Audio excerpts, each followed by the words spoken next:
Hello साथियों, नमस्कार। मैं अंजलि कुमारी, स्वागत है आपका मेरे यूट्यूब चैनल पे। साथियों, चलिए तो बुक को स्टार्ट करते हैं। चरित्र अमूल्य है। एक अंग्रेजी फिल्म इंडस्ट्री प्रपोजल में यह बात साफ रूप में दिखाई गई है। उसमें दिखाया गया है कि एक बार व्यभिचार करने की कीमत $10 लाख भी हो सकती है। लोग रातों रात सफल होना चाहते हैं, चाहे उन्हें अपनी आत्मा को ही क्यों न बेचना पड़े, लेकिन फिर भी बात नहीं बनती। ऐसा इसलिए कि सच्चे जीवन मूल्य अमूल्य होते हैं। जैसे ही मूल्यों की कोई कीमत लग जाती है तो वे अपनी कीमत खो बैठते हैं। कोई भी फायदा उस नुकसान की भरपाई नहीं कर सकता। पैसे का होना और उससे खरीदी गई चीजों का होना ठीक है, मगर पैसे कमाने के दौरान हम उन चीजों को नहीं खोना चाहते जो अनमोल है, जिसे पैसा नहीं खरीद सकता। पैसा हमेशा अक्ल की बात नहीं बोलता। हम अक्सर लोगों को यह कहते हुए सुनते हैं कि हर आदमी की एक कीमत होती है। जो लोग ऐसी बातें करते हैं वे वास्तव में खुद बिकाऊ होते हैं। अच्छे चरित्र, निष्ठा और सही जीवन मूल्य वाले लोग बिकाऊ नहीं होते।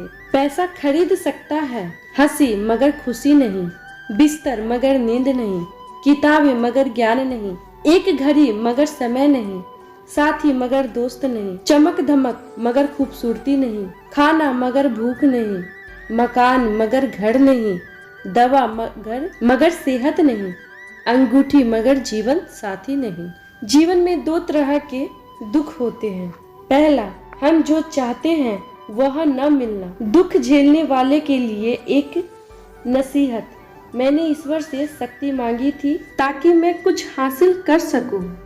उसने मुझे कमजोर बनाया ताकि मैं दूसरों की सेवा अदब से कर सकूं।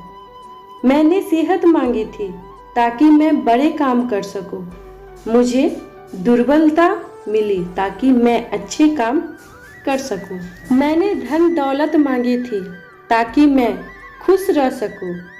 मुझे गरीबी मिली ताकि मैं बुद्धिमान बन सकूं। मैंने रुतबा मांगा था ताकि लोग मुझे सराहे, असहाय बनाया ताकि मैं ईश्वर की जरूरत महसूस करूं। मैंने सब चीजें मांगी थी ताकि मेरा जीवन खुशहाल हो जाए।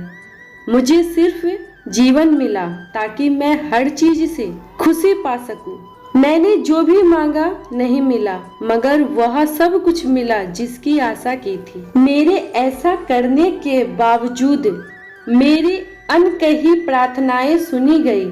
मुझ पर सब इंसानों से ज्यादा कृपा हुई। दूसरा, जो चाहा वह मिला। जब हमारे जीवन मूल्य स्पष्ट न हो तब हमारी इच्छाओं का पूरा होना ज्यादा दुखदाई हो सकता है। राजा मिदास की कहानी यही बात बताती है। मिदास का स्पर्श। हम सभी लालची राजा मिदास की कहानी जानते हैं। उसके पास सोने की कमी नहीं थी, लेकिन सोना जितना बढ़ता वह और अधिक सोना चाहता। उसने सोने को खजाने में जमा कर लिया था और हर रोज उसे गिना करता था। एक दिन जब वह सोना गिन रहा था तो एक अजनबी कहीं से आया और बोला, तुम मुझसे ऐसा कोई भी वरदान मांग सकते हो जो तुम्हें दुनिया में सबसे ज्यादा खुशी दे। राजा खुश हुआ और उसने कहा, मैं चाहता हूँ कि जिस चीज को छूऊं वह सोना बन जाए।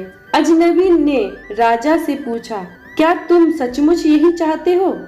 राजा ने कहा, हाँ। तो अजनबी बोला, कल सूरज की पहली किरण के साथ ही तुम्हें किसी चीज को छूकर सोना बना देने की ताकत मिल जाएगी। राजा ने सोचा कि वह सपना देख रहा है, यह सच नहीं हो सकता। लेकिन अगले दिन जब राजा नींद से उठा तो उसने अपना पलंग छुआ और वह सोना बन गया। वह वरदान सच था। राजा ने जिस चीज को भी छुआ वह सोना बन गई। उसने खिड़की से बाहर देखा और अपनी नन्ही बच्ची को खेलते पाया। उसने अपनी बिटिया को यह अजूबा दिखाना चाह रहा था। सोचा कि वह खुश होगी, लेकिन बगीचे में जाने से पहले उसने एक किताब पढ़ने की सोची। उसने जैसे ही उसे छुआ वह सोना बन गई। वह किताब को पढ़ न सका। फिर वह नाश्ता करने बैठा। जैसे ही उसने फलों और पानी के गिलास को छुआ वे भी सोने के बन गए। उसकी भूख बढ़ने लगी और वह खुद से बोला, मैं सोने को खा और पी नहीं सकता। ठीक उसी समय उसकी बेटी दौड़ती हुई वहां आई और उसने उसे बाहों में भर लिया। वह सोने की मूर्ति बन गई। अब राजा के चेहरे से खुशी गायब हो गया। राजा सिर पकड़ के रोने लगा। वह वरदान देने वाले अजनबी फिर आया और उसने राजा से पूछा, क्या वह हर चीज को सोना बना देने की अपनी ताकत से खुश है?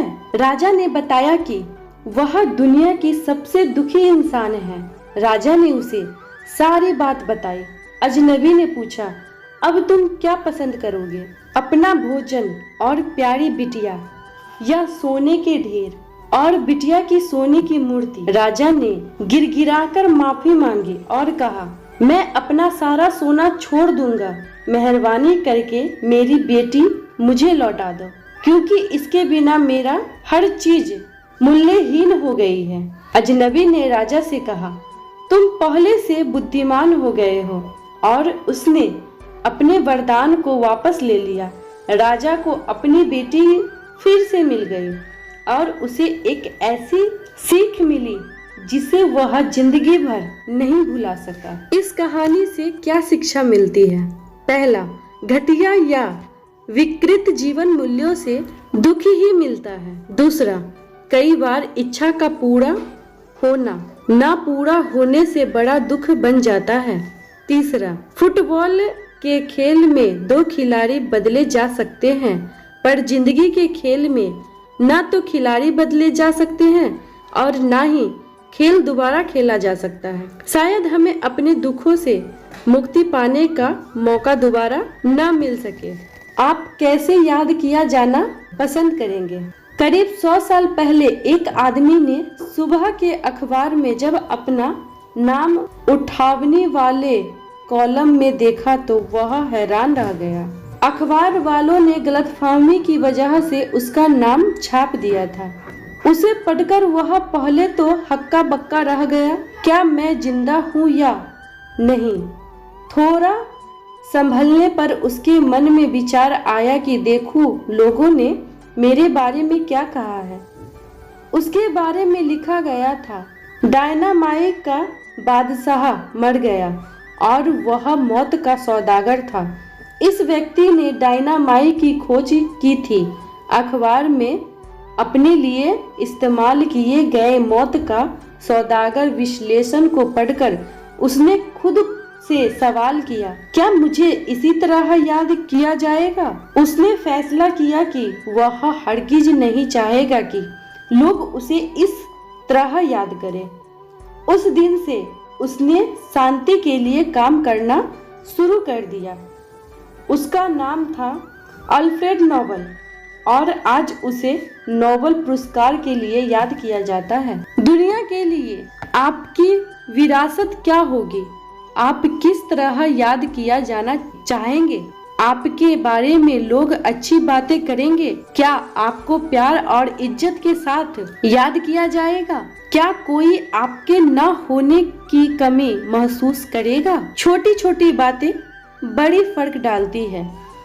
एक आदमी सुबह को समुद्र के किनारे टहल रहा था।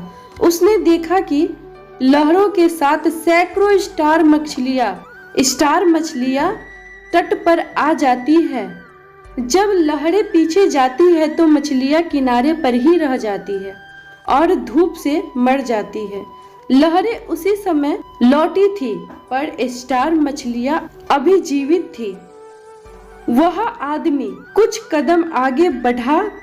उसने एक मछली उठाई और पानी में फेंक दी। वह ऐसा बार बार करता रहा। उस आदमी के पीछे एक और आदमी था जो यह नहीं समझ पा रहा था कि वह क्या कर रहा है। वह उसके पास आया और पूछा, तुम क्या कर रहे हो? यहाँ तो सैकड़ों स्टार मछलियाँ हैं, तुम कितनों को बचा सकोगे? तुम्हारे ऐसा करने से क्या फर्क पड़ेगा?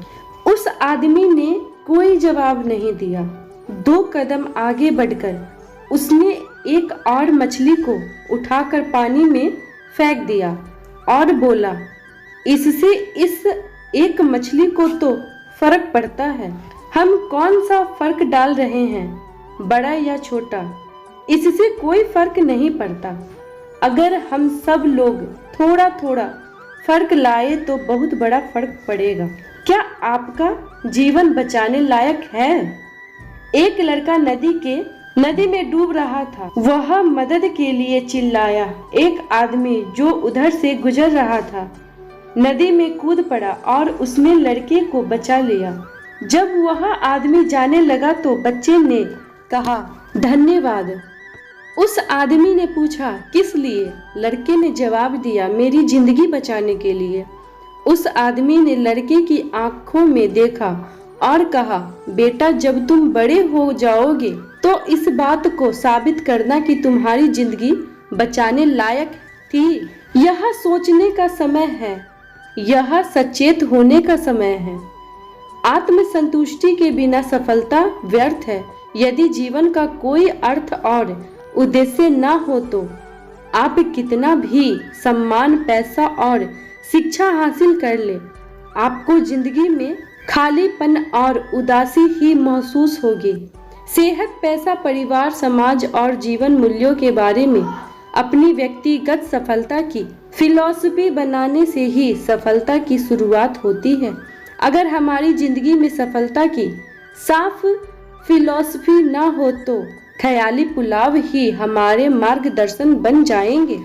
अगर हमारे पास सफलता की कोई फिलॉसफी नहीं है तो हमने अनजाने में असफलता की फिलॉसफी को अपना लिया है।